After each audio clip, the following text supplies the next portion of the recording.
Takulandirani ku AMTV Malawi kuchimake kwa nkhani zenizeni. Ngati nkhani imeneyo kuno kulibe, dziwani kuti nkhani imeneyo ndi yabodza. Thank you. Bwana Chima, takulandirani mpando umeneyo kozokhala ndithu.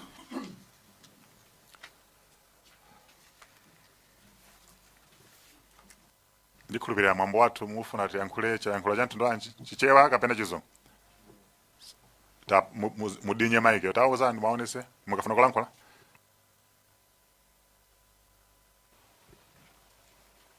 Chichewa kapena chizungu? Chichewa. Takulandirani lero kuno ku Parliament kumene mukumana ndi ad hoc committee imene ikufufuza za ndege imene idagwa ku Ntungwa pa 10 June 2024 mene munali a former vice president komanso anthu 8 ena amene adatisiya. Zokambirana zathu zili pa nsamba machezo komanso pa TV zili live. Koma tisanayambe zokambirana zathu timangofuna mudziwe kuti nyumba muno muli ndani. Member a committee imene akafukufuka ndege ali ku right. Secretary ya Parliament ili ku left. Ndi tingopempha kuti ma introductions achitike ma members. Chair, ine ndi George Jefferson Katsipatike, phungu wa nyumba ya malamulo woyimira adowa Kasangadzi. Zikomo kwambiri. Chair, ine dzina langa ndine Mphatso Jones Boti, ndine phungu wa nyumba ya malamulo ku Lilongwe Mude constituency. Thank you. Chair, dzina langa ndine Felix Njawala, phungu wa nyumba ya malamulo ku Mwanza Central. Chair, ine ndi Joshua Malango, Member of Parliament, Dedza Kasina. Thank you so much, Chair. Dzina langa ndi Dairis Moses Mbengo, MP wa Kunchewu Dzozimbai constituency. Thank you. Chair, dzina langa ndine Saveo Kafafa, phungu wa nyumba ya malamulo kuchokera ku Dedza Mayani constituency. Zikomo kwambiri. Chair, kudzera mwaino ine dzina langa ndine Dumisana Lindani, phungu wa nyumba ya malamulo kuyimirira anthu akuzomba Thonde constituency. Zikomo kwambiri. Chair, ine dzina langa ndi James Mpunga kuchokera ku Zomba City South constituency ngati phungu wa kumeneko. Komanso mu committee ino ndine wachiwiri kwa nkhala mpampando wa committee imene. Zikomo. Chair, dzina langa ndine Ephraim Ipopo, Parliament Secretariat. Thank you. Chair, ndine Tileli Koma, Secretariat. Zikomo. Good morning, Chair. Patrice Nkono, Consultant Secretariat. Good morning, Chair. My name is Alfred Mangani, Parliament Secretariat. Good morning, through Honorable Chair. My name is Annie Kanyangalazi, Parliament Secretariat. Honorable Chair, in Charles Makarani, Secretariat. Thank you. Honorable Chair, in Ndupire Polepole Ali, Parliament Secretariat. Thank you. Honorable Chairperson, in Ndisipiwe Koma, Parliament Secretariat. Alendo athu ine Walter Nyamirando Manda, chairman wa committee imene yakafukufuku ya ndege komanso phungu wa ku Nsanje Southwest. Timati tikulandiraniso kachiwiri mabwera kunoko ndi cholinga kulondoloza masamona amene munalandira kuti muzafotokoze mbali yanu imene mukuidziwa pokhala kuti munali head driver wa a former vice president.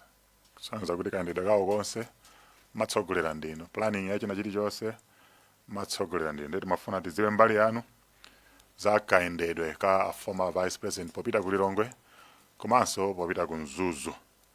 Nde musanayankhe masamona amenewa tifuna kuti a parliament akulumbiriseni ndeti apemphe a parliament kuti apange administer oath.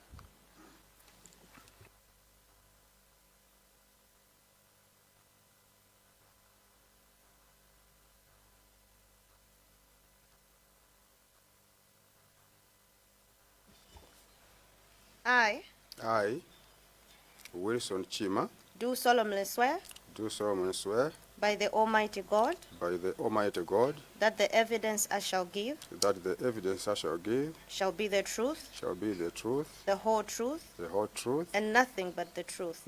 and nothing but the truth. So help me God. So help me God.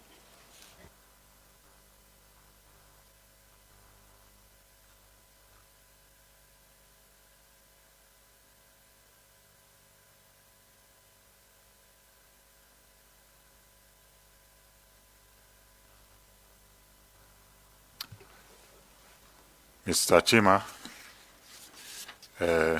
tuthokoze cooperation yanu kuti mwalumbira, komanso tuthokoze kuti mwanabwera kudzakhala nafe. Tikupemphani tsopano kuti mufotokoze ndandanda wa zimene mukuziwa. Bwalo ndi lanu tsopano.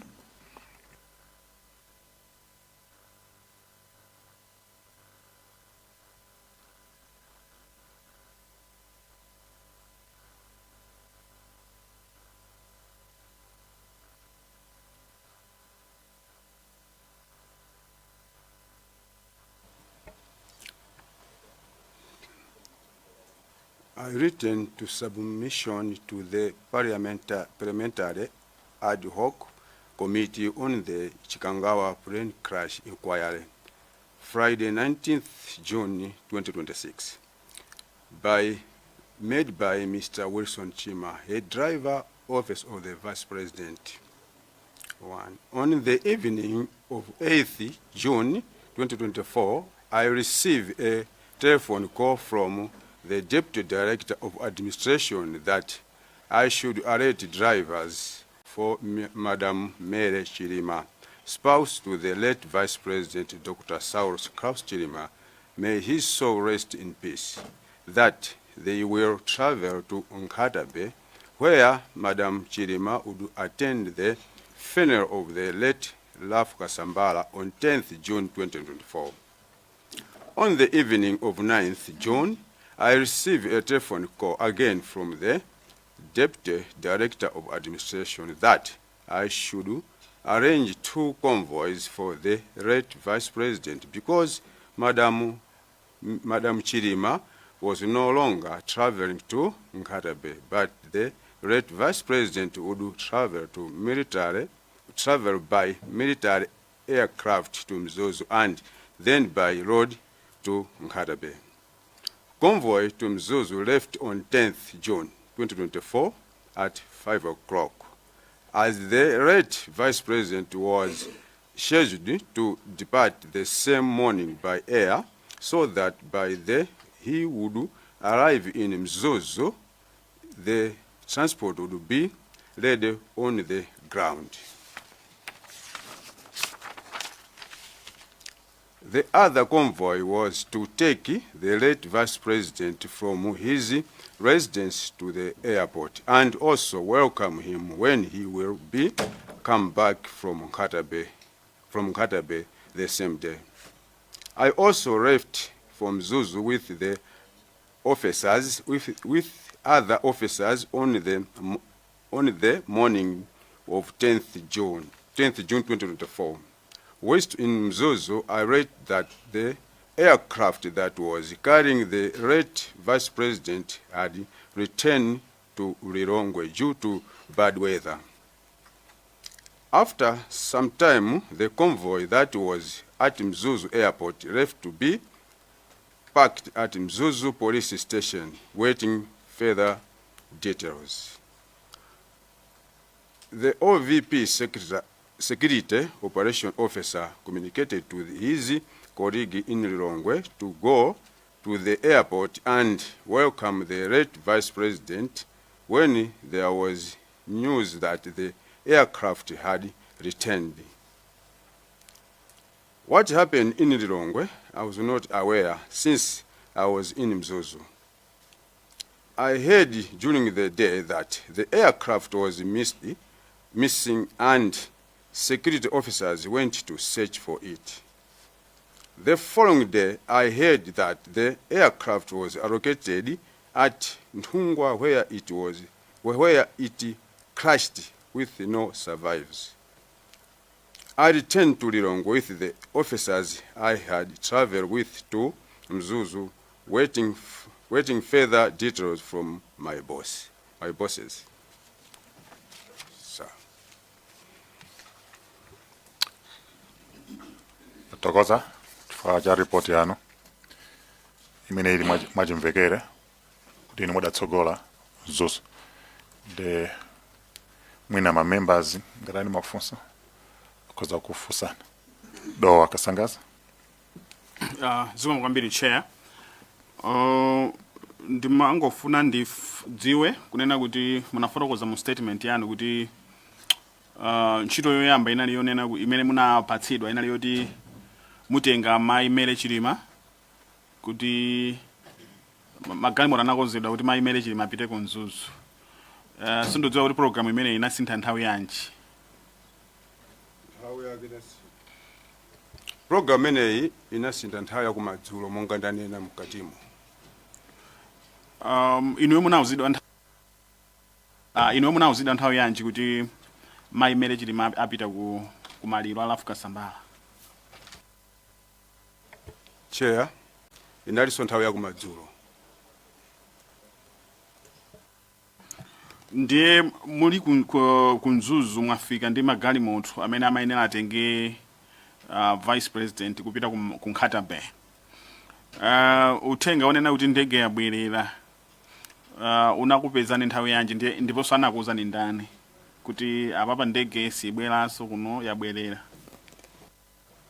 Chair, anandiuza ndi abwana anga administration kudzera ku security. Chair, mafusanga na mana. Ikulipira nkani yao ndia straightforward. Kuti ripoti ikufotokoza ndanda wonse. Mwina mayango ina tinawo fanya maripoti ina amene tinalandira ngale. Ndesi ndikuona chifukwa choti tikhale nawo nthawi yayitali. Ndikuthokoza kuti inu mukhala wayambirira kuti azanafika kamphindi kochepa. Chifukwa cha udindo mmene munali nawo. Komanso kumene ntchito imene munagwira tsiku limene lili. So mwina muli mawu malizira. Funa foso.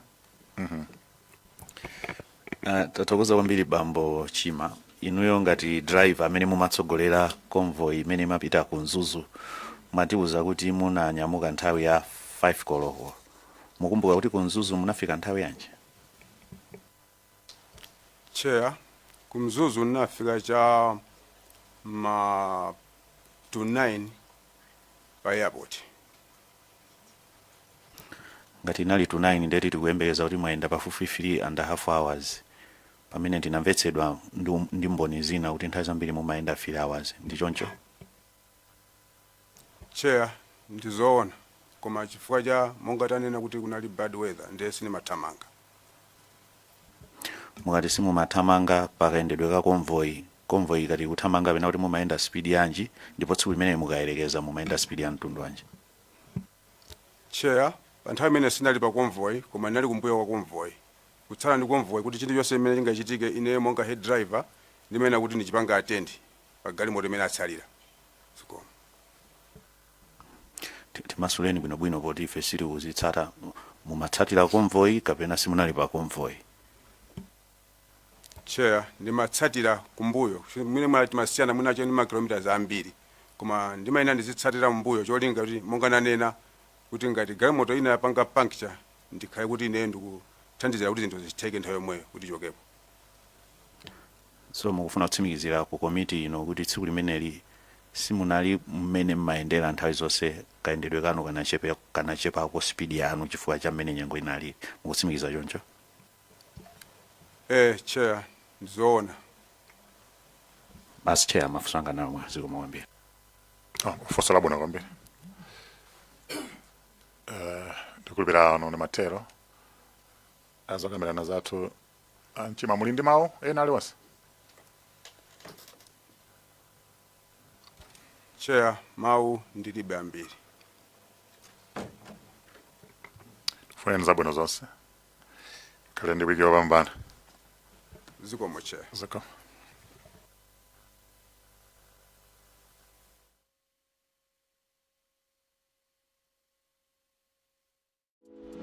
osayiwala kupanga subscribe ku channel ya AMTV Malawi.